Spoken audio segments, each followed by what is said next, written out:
1944, Hürtgen Forest.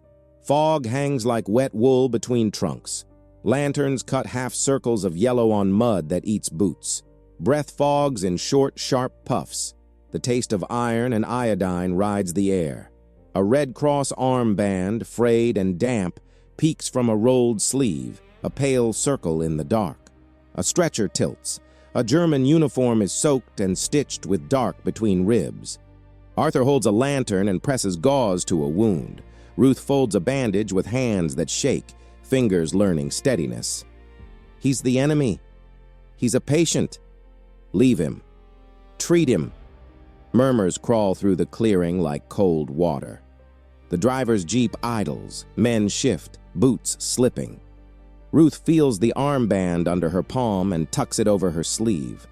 She signs her name on a clipboard with a breath that tastes of smoke, lifts her head as a rifle barrel slides between two trunks and mercy where hate was expected.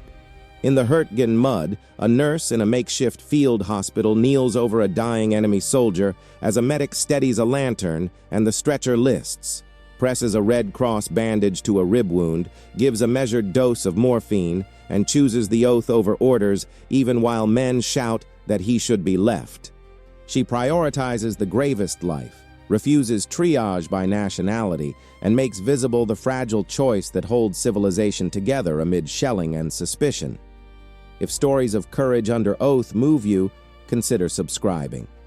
Her jaw tightens. The lantern washes her face pale. Arthur's knuckles go white on the stretcher as men shift their weight, some turning faces away, others caught by the steadiness in her hands.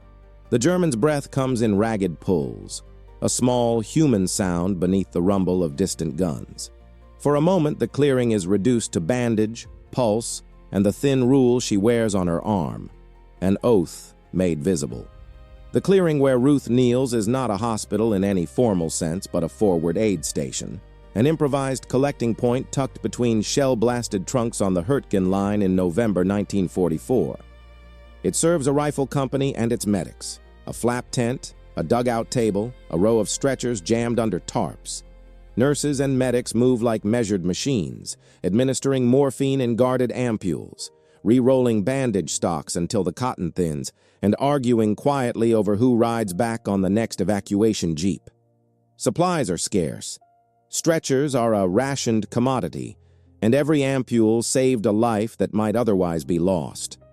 The work is simple in demand and complex in choice. Triage, sorting the wounded by who needs care first, becomes a moral map when manpower and time run out. A Red Cross armband marks the nurse as non-combatant. The Geneva Convention signals that medical staff and their patients should be spared. But in the wet dark of Hürtgen, those rules feel fragile against snipers, shelling, and the raw fury of men who have seen too much. Orders from command often assume national priority. The medical oath assumes something else, to treat the sick and the dying without regard to uniform. In that line between regulation and refuge, a single decision can reframe what mercy looks like. Oath over orders, mercy over propaganda. A cry from the trees, a thin, wet sound like someone trying to recall breath, sends Arthur Hayes off along a churned track between fallen trunks. He moves low, boots sinking, lantern in one hand and a rifle slung on his back because the line between medic and target is paper-thin. In a shallow crater, half hidden by broken branches, he finds Klaus Bauer curled like a question mark, uniform torn at the ribs, blood dark on the mud. Arthur drops the lantern, yanks a pack open, clamps a tourniquet with a practiced knot, and shouts back to the clearing. "Found one! Bring him in fast!" He lifts the enemy soldier as if lifting any man who is dying, careful, deliberate, aware that every wrong move can stop a heart. The stretcher rocks. A boot snaps in the mud. He tastes metal and cold. The act of hoisting a wounded German over American shoulders is quiet and obscene to some, a human moved by muscle and oath rather than by flag. In the field, rescue is muscle memory and moral choice at once. The medic's hands do not read insignia when they close on a wound. Mercy is immediate. Consequences are a later wait. At the improvised intake table, Ruth Miller watches two stretchers already lined under tarps. One patient is breathing shallow but steady. The other has a shattered forearm and a fevered shock that will respond to splinting and morphine. She records names with a clipped pen, then looks up as Arthur lays Klaus down. The German's glaze is not empty. It flickers with breathing that needs control. He's the enemy. He's a patient. Voices rise in the open like small angry birds. A young corporal leans in, face taut. "We can't waste a stretcher on him." Ruth meets his eyes without heat. She runs fingers along the Red Cross armband on her sleeve, feeling the Velcro and the frayed edge like a talisman. Triage had already sorted 2 Americans as likely to survive with minimal delay. Klaus is not likely unless someone stops the bleeding and secures his chest. Her decision will rearrange scarce resources and reshape loyalties. She begins. Her hands work with the economy of training. Compress, expose, press gauze to a rib, tuck the bandage tight. She gives a small measured dose of morphine, enough to steady the breath, not enough to cloud assessment, counting the seconds until the drug takes the edge off the pain. Arthur holds the lantern steady and murmurs into the gloom. "Keep his airway clear. Slow the bleed. He's cold. Cover him." The bandage swells with damp. Around them, men whisper and stare. Some cuss softly, others look away. Medical practice and military expectation tug in opposite directions, and Ruth feels both. Saving a life is a duty that bends policy into an act. At the same time, saving an enemy can feel like betraying a comrade's right to safety. She chooses the injured man's body over the shape of the uniform. The oath on her tongue is quiet, but it steadies her. Life first, always. When the evacuation jeep comes, it is full to the gunnels. The last stretcher is a question marked by the driver's frown. A sergeant mutters that sending a German is asking for trouble. A handful of men step back as if to let the problem solve itself. Ruth bends and lifts her chin. "He needs the last stretcher." "You can't be serious." The driver's tone flatters fear. "If he dies here, there's no discipline that will fix it." She signs a terse line on the responsibility sheet, placing her name next to the casualty and the word stabilized. The jeep's canvas flap hangs open like a mouth. She slides Klaus in beside an American artilleryman whose leg is swollen and mottled. The 2 men share a space that war maps had drawn as enemy and ally. Ruth climbs up, boots slick, and rides with them to the rear, half standing to tend the chest, checking pulse, dabbing sweat with a corner of bandage. Men in the back cast glances, some accusing, some curious. A rifle barrel taps the frame as if testing whether permission will hold. "You sure you want to ride with him?" "It's my call. He needs me." To ride beside the man she saved feels like stepping into a small, precarious treaty. The Geneva mark on her sleeve should have been a shield. Instead, it is a beacon, drawing both gratitude and scorn. In the cramped canvas of the jeep, the practical work of care continues. Morphine, monitoring, pressure to a wound, while the larger consequence of the act accumulates like water in a well. Mercy here is visible and costly. At the rear hospital, under a brighter lamp and the more formal hush of tents, a surgeon palms at a wound and orders a chest tube. Language fails in parts, but certain gestures translate. A finger to the throat means swallow, a nod means yes, a clap to the shoulder becomes alive. When Klaus opens his eyes, they are bleary and frightened. He sees the Red Cross armband, and his hand goes to his chest in a slow, awkward salute that is neither soldierly nor contrived, only human. "Dank," he tries, then stops, face crumpled by confusion. "Shh, breathe. You're safe for now." The nurse, who has watched the intake, glances from Klaus to Ruth and then away. In the next tent, someone tacks a note on the bulletin board, a scrap of paper, one word written in a heavy hand. Traitor. It is anonymous and loud. Gossip moves like infection. Stories of mercy can become wounds for the one who gives them. Ruth hears she is being called a traitor in the same breath that a patient breathes out gratitude. The field hospital is a place where bodies are mended and reputations torn. Every act of mercy risks being recast as betrayal by those who measure loyalty differently. Ruth is summoned by a lieutenant with a clipboard as the sky goes slate and cold. He asks for an account, why she prioritized the German when 2 Americans awaited care. He speaks in crisp military rhythms of protocol and morale, words that carry the weight of command. She answers in the language she knows best: vitals, time, the pattern of bleeding, the chance of survival. Her report is clinical, precise, resistant to rhetorical flourish. He had penetrating chest trauma on the right, respiratory distress, no other survivable airway compromise. Immediate control of hemorrhage was required. You put a German ahead of our men. Priority was based on immediate threat to life, not uniform. The exchange is not shouted, but the meaning is amplified like a bell. The lieutenant's face tightens.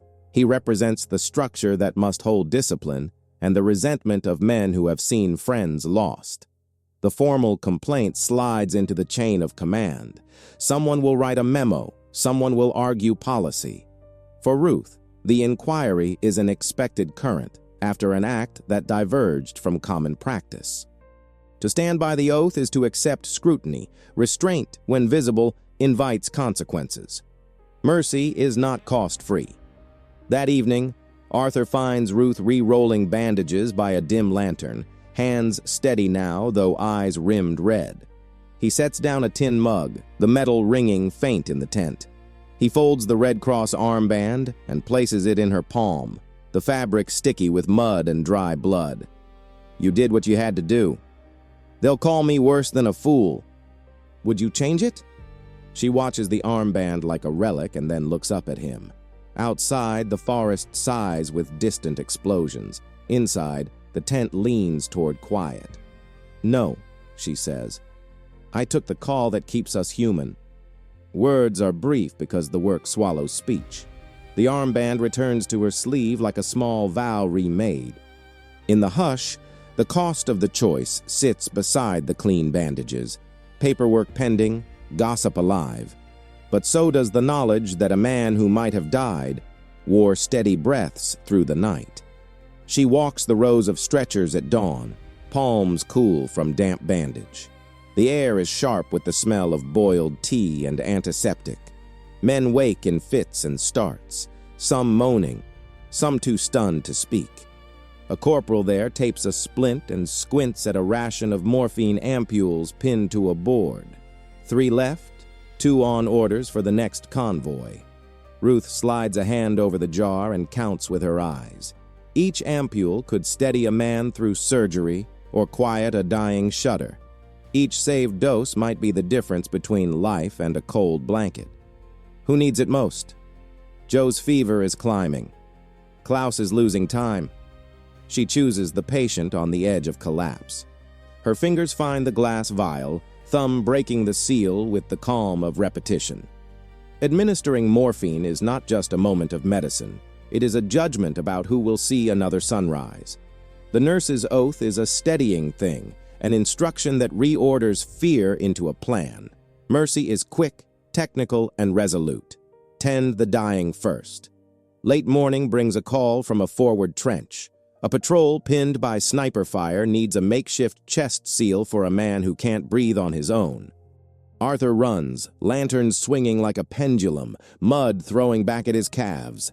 He finds the trench full of dirt and smoke, a soldier with a gaping wound at the side of the chest trying to fill his lungs with air that will not stay. Arthur rips open his pack, fashions a seal from plastic and tape, and presses it to the wound while someone else holds a blanket at the man's lips to warm what little breath remains. Hold it, don't let it lift. Keep him talking. The seal buys time. It is a rough fix, far from proper surgery, but in that moment it is medicine.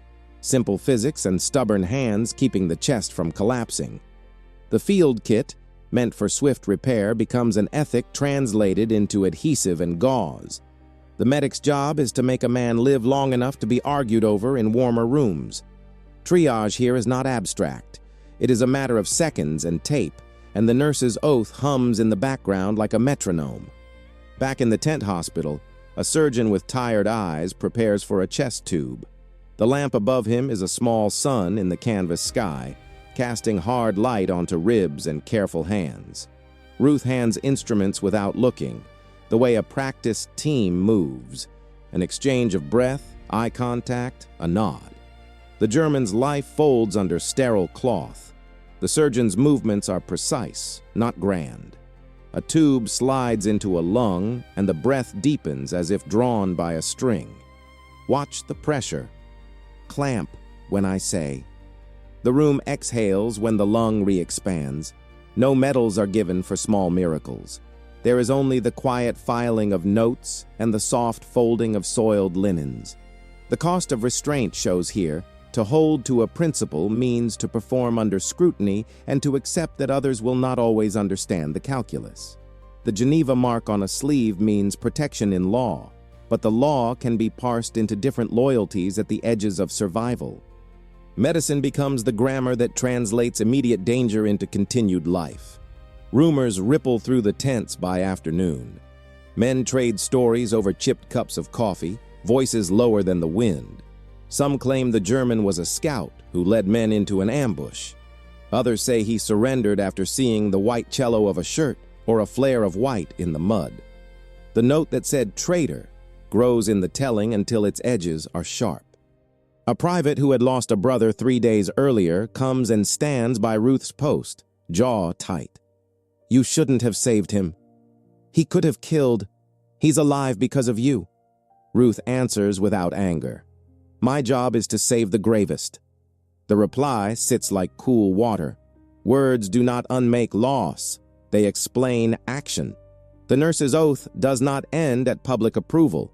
It continues where judgment begins, in the small, steady acts that keep someone breathing through the night. At dusk, a senior nurse takes Ruth aside. The older woman's hands are mapped with years of rolled bandage. She speaks gently but plainly. You'll have to justify this to command. I'll document everything. Be ready for spite. Documentation is its own kind of defense. Ruth writes times, amounts, observations, the sterile facts arranged like armor. Paper can carry truth into a room of loud feelings. Still, paperwork alone cannot soothe the glance of a man who watched a friend die. Mercy, though, is not chosen for convenience. It is chosen because the oath leaves no other comfortable option. A day later, a sergeant confronts Arthur near the fuel cache. He throws the accusation like a handful of grit. You let her put a German on the last stretcher. Do you want him back on the line to shoot us? I wanted him to live. She could have picked another.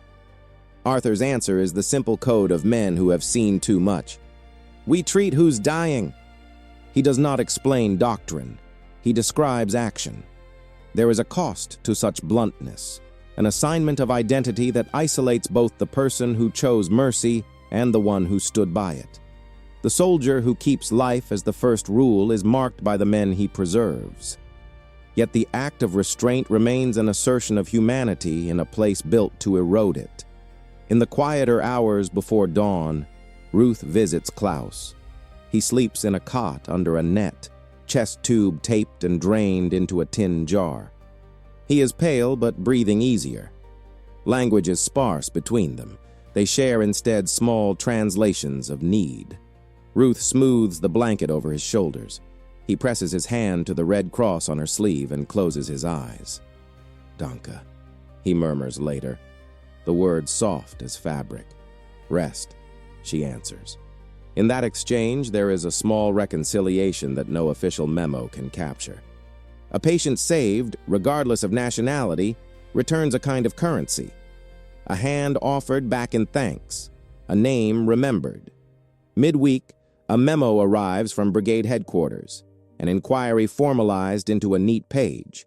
The lieutenant's notes are precise.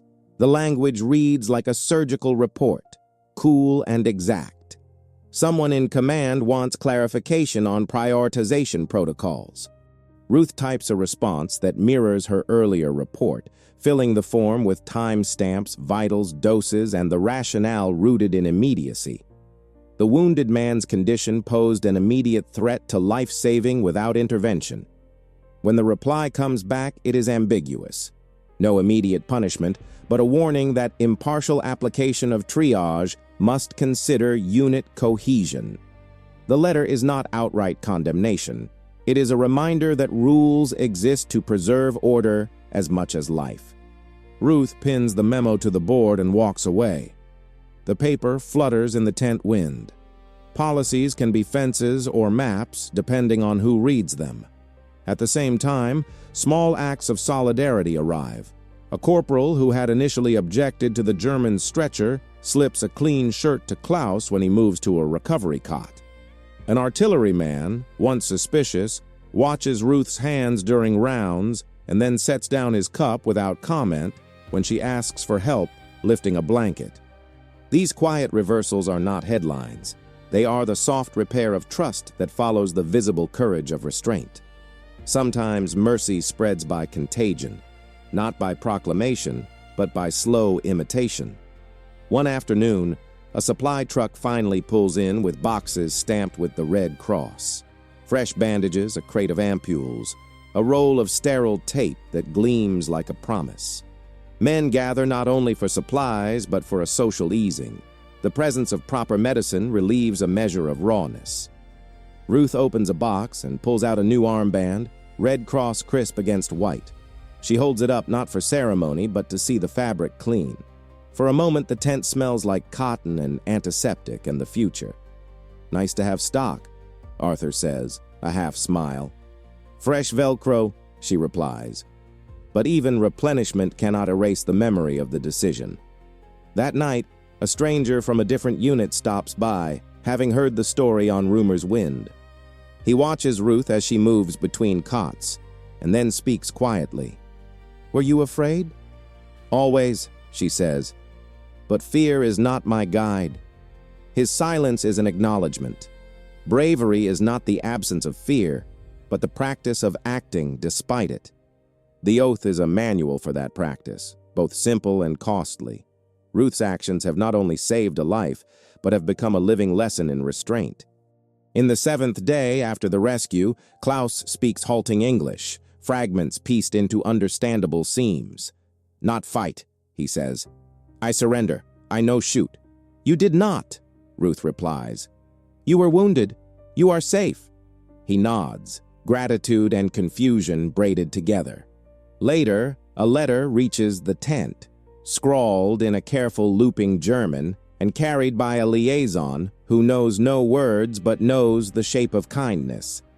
It reads in part, "To the woman with the red arm. Thank you." The paper is simple. The thanks does not undo suspicion, but it becomes a small ledger entry in a life saved. Through these days, the hospital keeps functioning. Men come and go, sometimes healed, sometimes not. A shelling one night rocks the tents and scatters pans. A nurse and a medic work together to get a boy's breathing steady in the dark. The Red Cross on their sleeves flashes in the lamplight as a quiet claim. "We are here to keep you." This repeated practice trains the body to answer before thought. The oath becomes habit shaped by necessity. Arguments persist. At mealtime, the private who lost his brother cuts his bread without looking up. There are nods of disapproval, a low murmur that threads between tents. Ruth feels the sting of borrowed anger as if it were her own wound. She continues to work. She documents, she counts, she writes her notes in the ledger like small beacons against rumors. Mercy becomes an act that needs repeating, verifying, and sometimes defending. A visiting chaplain offers a brief word in the mess tent about conscience and duty. Some men listen, some look away. The chaplain's voice is soft. "We are judged by how we treat those who are broken," he says. "Amen," someone replies. It is a small chorus, not unanimous, but present. The theological language mirrors the medical oath in a different register. Duty that bends toward the weak. In the overlap lies the stubborn truth that Ruth lives by. strength expressed as restraint. As the weeks pass, Klaus improves. His chest heals enough for him to sit up and speak in longer sentences. He traces the braid of the Red Cross and asks about families, about home. Ruth listens, giving him moments where the war is not the center, only a background roar. The soldier learns a few English words. Ruth learns a surname that will matter later in memory, if not in policy. There are nights when the tent's quiet, and she lingers outside with a cigarette snubbed and a cup of coffee gone cold. She thinks of the men whose names she has recorded and the ones she has not managed to save. The weight of her choice settles like a familiar pack on her shoulders. For Ruth, mercy is not a one-time act, but a daily apprenticeship in restraint, choosing the needs of the body over the ease of siding with anger. When a new company passes through and hears the story, reactions vary. Some praise her quietly, others edge away. The word traitor never fully disappears, but it is joined by other words: nurse, oath, steady. The ledger of human judgment is messy. One entry does not erase another. Ruth continues to move through it like a steady current, doing the work that will be measured by lives rather than applause.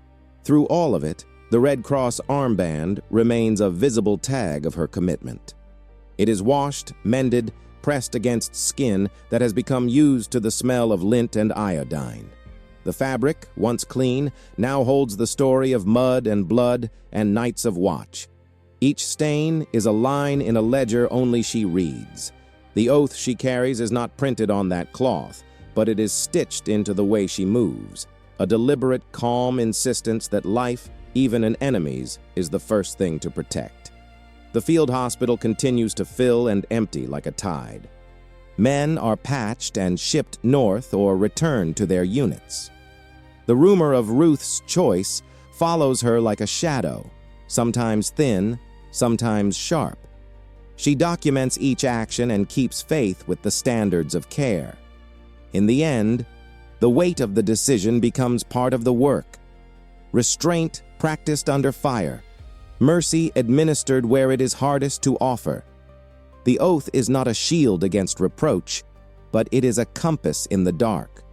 Night collapses into a thin gunmetal hour when a cluster of men from the line burst into the tent with a promise of control. They want Klaus for questioning. Some want him moved closer to the front for interrogation. Others want him taken away altogether. The air tightens. A sergeant plants his boots and points like a finger that can push a man over. "You hand him over now," he says. "We've lost men. We don't owe him anything." "He's a prisoner," another adds. "He might know positions." Ruth steps forward and the room shifts around her like weather. She feels the armband under her sleeve, its fabric cool. The German on the cot coughs, a small, ragged sound that suddenly seems louder than strategy. Ruth hears the calculus of command in the men's voices, orders, retribution, the blunt arithmetic of war. She hears, too, the thin, steady beat of a human chest that will stop if moved wrong. "No," she says. Her voice is low but unmoving. "He is a patient." The sergeant laughs, a short, dangerous sound. "You don't get to decide that." "I do here," Ruth answers. She does not speak of law or policy. She speaks of the thing that has been practiced for nights. Patient first. The officer who came with the men unfolds a paper like proof. He reads regulations in a clipped tone, the language of unit cohesion and mission. The words are precise, designed to close doors. Ruth lays one hand on Klaus's shoulder, feeling heat and the thrum of fragile life. Her other hand reaches for a needle box. The field tent has a small kit for emergencies, and the ledger of their decisions is ink and action. Blood is thin in him. The chest tube drains slow. Doctors in the rear will need time. Time is what the officer would take away. "I can give blood," Ruth says.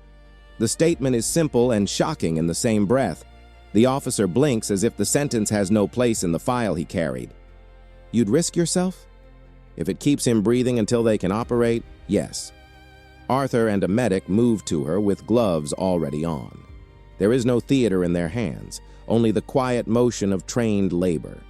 A donor kit is assembled on a tarpaulin, and the needle catches light like a small, honest thing. Ruth doesn't hesitate. She has seen pulls of life and faint tremors of dying. She knows the math of loss and rescue.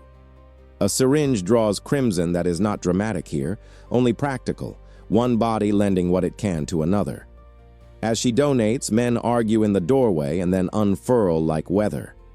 The officer presses the paper, voice rising. "You're insubordinate. You'll be cited." Ruth pulls the needle out with a steady hand and presses gauze to her arm. She tastes copper and cold, and a weight settles in her limbs. She meets the officer's eyes without flinching. Today, he is a patient. "My oath is to that first." The sentence lands. It is not a plea. It is a declaration. For a moment, the tent is full only of breathing. Her own, the Germans, the artillerists. The sergeant grits his teeth, then looks away. The officer folds the paper and finds no immediate victory.